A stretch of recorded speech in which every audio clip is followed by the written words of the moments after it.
as Carmen said, my name is Alyssa Fine. I'm the 2012 American Honey Queen. I'm originally from Monongahela, Pennsylvania, which is southwestern PA, south of Pittsburgh. I grew up on a honeybee farm, or an apiary. So as a child, we always had 5 or 6 hives, but in the past few years, my parents have turned that into a business. So we now have about 150 hives that we take care of. But I grew up with honeybees and beekeeping. I know quite a bit about the topic, so I decided to become the Pennsylvania Honey Queen last year. And then as a state queen, I was eligible to compete for the national title. So this year I am the 2012 American Honey Queen, and my responsibilities include traveling the entire country, talking to people from all across the United States about the importance of honeybees and beekeeping, and just educating them about why we need bees in our lives. And also talking about honey and the ways we can incorporate honey into our daily diets. So that's what we're doing today, a quick cooking demonstration with honey.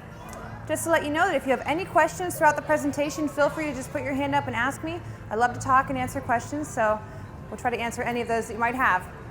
Before we get started, I thought we would talk a little bit about honey and how it is actually produced. So where do we get honey? Bees? What type of bees? Honeybees, right? Not bumblebees, yellow jackets, wasps, none of the other bees. In fact, there are more than 25,000 different bee species in our world. Honeybees are just about the only ones that make honey as we know it. So honeybees are the ones that are making honey for us. How do they make honey? Where do we get honey? What is the main ingredient in honey production? Pollen? Not correct. A lot of people think that it's the pollen, but there's something else that's going into honey production that bees are collecting. Nectar, right. So when a forager honeybee goes from one flower to the next, she's looking for 2 things. She needs pollen, because that is the bee's protein source, but she's also looking for nectar, which is the sweet sugar water that the flowers produce. And the bees are able to turn that nectar into honey. So she drinks that nectar, brings it back to the hive in her honey stomach. So bees have 2 stomachs. One is for eating and digestion. The other one is just a storage tank for that nectar. So the honeybee carries that nectar back to the hive, deposits it into the honeycomb cells, and then 2 things happen. First, she's adding an enzyme to start breaking down those sugars. So your table sugar and your nectar is more like sucrose. That's a compound complex sugar, but honey is primarily fructose and glucose. So the bees are actually adding enzymes to that nectar to start breaking down the sugars, and then they're actually fanning their wings inside of the hive to create an air current, and that's going to help evaporate the extra moisture out of that nectar. So nectar is about 80% moisture. They take it down to about 16%, and that's when it's true honey. And at that point, they'll put a wax cap over top of that cell and store that honey for later. So that is their food source throughout the winter when there are no flowers blooming and there's no nectar that available out in the wild. Now, of course, there are many different types of honeys. If you look on this chart here, this is just a selection of 12 different honeys from across the U.S., well, actually from around the world. Honeys range in color and, of course, in flavor too. So honey can be completely see-through or clear, like this fireweed honey that you might find in the Pacific Northwest. So towards Alaska, this is very popular. Honeys go through yellows, oranges, reds, browns, and even black honey that's like motor oil. You can't see through it. And every honey has a different color and a different flavor attached to it as well. And that all depends on the nectar source. So in Ohio, we have a lot of clover honey, wildflower honey, goldenrod, basswood or linden tree. The honey that we're going to be using today is a wildflower variety harvested in Canal Winchester. So this is pretty local for us. And this is just a wildflower blend, whatever the bees were foraging on just a few weeks ago when it was harvested. Okay? Now that's one thing you want to keep in mind whenever you're cooking with honey. There are many options to choose from. So think of brown sugar and white sugar and molasses. You would use each of those in different recipes because some of them have a more bold flavor than others. The same applies to honey. The lighter the color, typically the more mild the flavor, and as you move into the darker honeys, usually it is a more robust flavor as well. All right, so today we are making what is called a Honey Almond Crunch. This is like a granola recipe, a quick snack. This is something that you could break up and have in a Ziploc bag and put this in your purse or have it in your backpack if you get tired throughout the day as a little pick-me-up. But we're gonna get this started here, and we'll talk about our honey at the same time. Does anyone have any questions so far? We're all doing okay? All right, I'm gonna turn this electric skillet on to about warm simmer, 250. The first ingredient here is going to be a tablespoon of butter, unsalted butter, and then we're going to add a 1/4 cup of honey and allow these 2 to caramelize together before adding the other 2 ingredients. So I'm just gonna make sure that I have everything opened and ready to go, because once this heats up, time is everything. Honey can caramelize and it can actually scorch pretty easily, so you have to be careful whenever you're using higher temperatures. All right, so these are just regular plain cornflakes here. I've got our local honey. I also have sliced almonds. And does anyone here like pecans? Pecans? We're going to use some of those too, I guess, in the next batch then. I'm going to make sure I have all these open and ready to go. Anyone have a knife? Oh, you do? Would you be able to stab that for me open? It's hard to do in the gloves. Wonderful. All right, in the meantime, I'm going to start adding this tablespoon of butter. And then we'll get to measuring out our honey. So these are already pre-cut for me. In little tablespoon blocks, ready to go. Now, does anyone ever try to measure honey at home in the kitchen and just find that it makes a mess? So there are two things you can do in that situation, two easy ways to measure honey. The first is you can use Pam or cooking oil or cooking spray or Crisco and just lightly coat the inside of your measuring cup, and that's going to allow the honey to just slide right out. But if you don't have that, or if you're like me and maybe sometimes a little too lazy to do all those steps, you can invest in one of these Pampered Chef measure-alls. These are the coolest things. All you have to do is, instead of using the liquid measure for the honey, treat it like a solid measure. In this recipe, we're using a 1/4 cup of honey. All you have to do is dial this down to the 1/4 cup level. Oh, these gloves make everything hard. 1/4 cup level, and then as you're pouring your honey in, just make sure it's level at the top so you're getting the correct amount, and it's ready to pour. All right, so to this skillet here, we're adding that tablespoon of unsalted butter,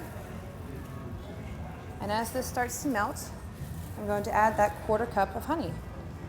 So we're going to let that start to soften. All right, we've got that set. The next thing that we're going to need is 2½ cups of cornflakes and then a cup of natural sliced almonds. Thank you for opening those for me, by the way. So I'm going to get these almonds ready to go, and then the last thing we'll add is our cornflakes. Okay, now this is a quick, easy recipe where we don't have to do much actual baking, but if you were to bake with honey, there are two rules that you should really take into account. Number one is that honey is more likely to caramelize or scorch, so you want to turn down the cook temperature on your stove by about 25 degrees, bake a little bit longer. Just check the doneness of your cakes or cookies or pies.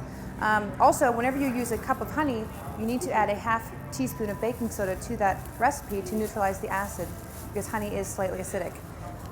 To bring that around, you can add honey for any recipe that has granulated sugar.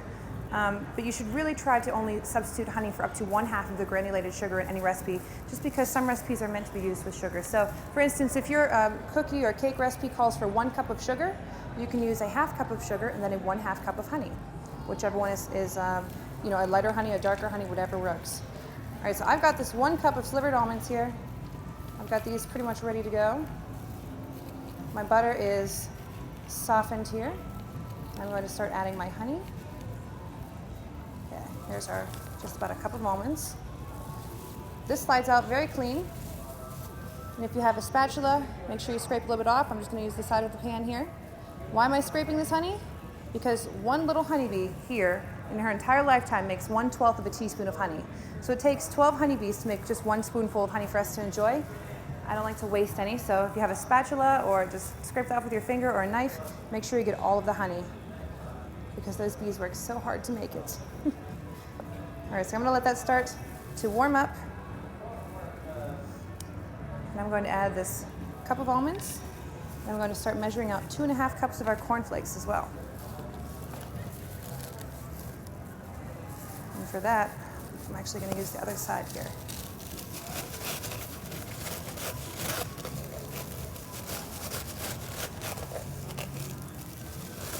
Now the recipe calls for toasted almonds, so I put these in first just to let them cook a little bit more before we put the cornflakes in.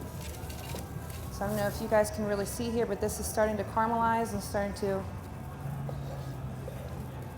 heat up a little bit. So once it starts to change color, it's time to add the cornflakes. So let's do a little bit of bee trivia here. How many honeybees, or how many hives of honeybees are in the state of Ohio? Any guesses? Oh, you guys weren't reading the informational boards in this area. I caught you. There's an estimated 15,000 to about 30,000 hives of honeybees in the state of Ohio. Last year, those bees produced just under 1 million pounds of honey, about 990,000 pounds of honey in Ohio last year. One hive on average throughout the season can probably make about 100 to 150 pounds of honey, but beekeepers are careful to not harvest all of that. We want to make sure that some of the honey is left behind for those bees to make it through the winter. Any questions so far? No one. How much can you harvest from your bees? It depends on how much the bees are producing. But as a general rule, you should probably leave about 60 to 70 pounds of honey for those bees to overwinter in this area. So if you have a hive that produces 100 pounds, you can take 40 or 30 pounds from that hive. But if you have a really good producing hive, you can take more. You can harvest it multiple times throughout the season. We have hives in southwestern Pennsylvania that we harvest in the late spring, early summer, and then again towards the late summer, early fall. And from the same bees in the same area, we have two different colored crops. So we have a very light honey, and then we have a dark honey, and that's due to the fact that the bees are foraging from different nectar sources in the area. So typically in the spring, the honey is lighter, and in the fall, you get a darker shade. All right, so this is starting to bubble here.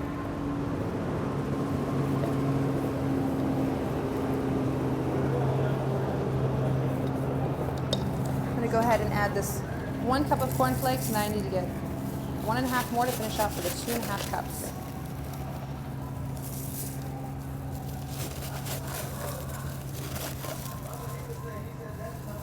And that's about a 1/2 cup there. All right. The next step here is to just make sure that everything is evenly coated.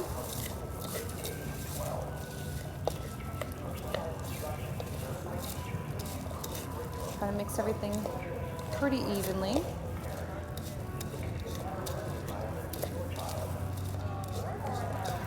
If you've ever made Rice Krispie treats at home, this is kind of what we're aiming for. Get everything well coated, mixed up so that we can lay this on a cookie sheet, or in our case, we actually have some foil here to let it cool.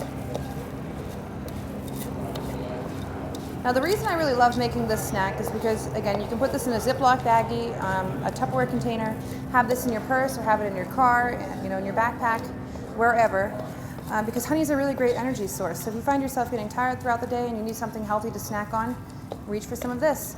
This is slivered almonds in the cornflakes, but you can also use dried fruit, you can use other nuts, whatever you really enjoy to make this unique. If you want to wait till it cools just a little bit more and add chocolate chips, feel free to do that too. This is a quick, easy recipe, and once this starts to cool, we'll break it up and we'll have free samples here. So I'm going to bring my foil over, and all I'm going to do is just turn this out here on the pan and let it cool. And once it cools, we'll break this apart and we will have our free samples of this Honey Almond Crunch. If you'd like a copy of this recipe, I do have a website that you can go to. It's on the back of my recipe brochures here on the front corner of the table. It is buzzingacrossamerica.com. If you go to the Cooking with Honey section, I will make sure that this recipe is posted this evening, and you can find a copy of it there. But otherwise, once this cools, we'll start breaking this apart, and we have little samples for everyone, and I can make another batch if we need some more of those too. In the meantime, does anyone have any questions, anything I can answer for you about honeybees or beekeeping?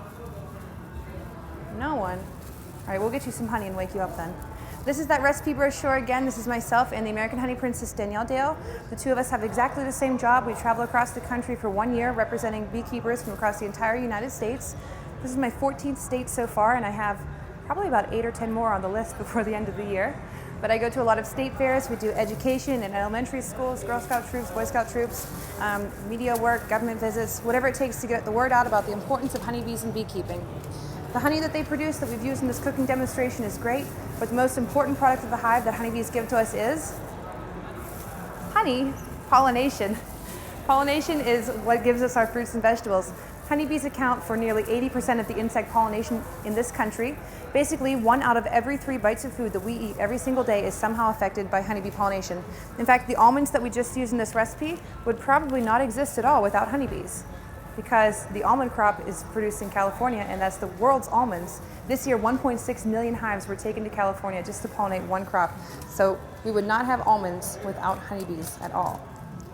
All right, so this is starting to cool here. We've got some visitors. Some of our bees smell the honey. But if you'd like to get some samples, I'll have them dished out in these little cups here in just a few moments. Feel free to come on up, grab a recipe brochure, take a look at anything on the table here. In the meantime, I can answer any questions that you have. All right, thank you very much. Feel free to come on up.